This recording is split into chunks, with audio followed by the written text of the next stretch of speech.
Darlings, it's Mummy, Sybil Bruncheon, coming to you live from Cherry Grove out on Fire Island.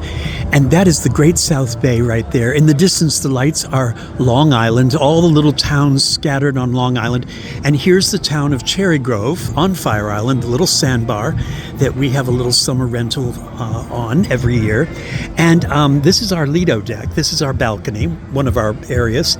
And I'm standing out here, as I do every year, looking out over the water and over the towns. I don't know if you're going to be able to hear the distant booming. It's a still summer night. You could see from the flags right there, there's not a breath of air. And we're expecting thunderstorms, which you can see the clouds in the distance, and they're much more forbidding in real life than they are on my little telephone. If you can see, I'm trying to film it, but it's so difficult. All the little towns along the coast are having their firework displays. And this is only a fraction of them right now. You could see them in the distance, but there's actually, you're seeing them on the water, but then there's some in the middle of Long Island that you're seeing. And I don't know that my phone is picking it up, but you can hear the distant rumble of the fireworks.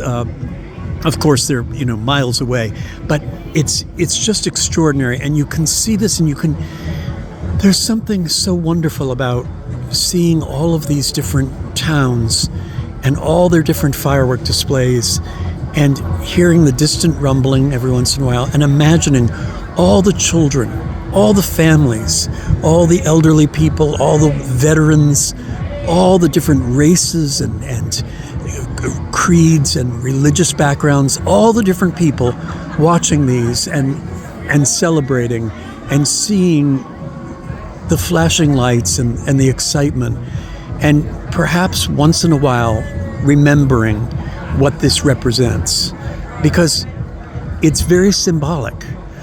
What the 4th of July represents is bigger than just fireworks and barbecues. And now, in this year, it's so very important. It's important to remember that this country was founded by people who owned slaves, who were desperate to be free of King George III and quote-unquote tyranny, but were willing to inflict it on other people. Not only on African Americans or Africans who were going to become African Americans, but on Native Americans. This country was built on lots and lots of scandalous, ironic things. And we're facing that again now.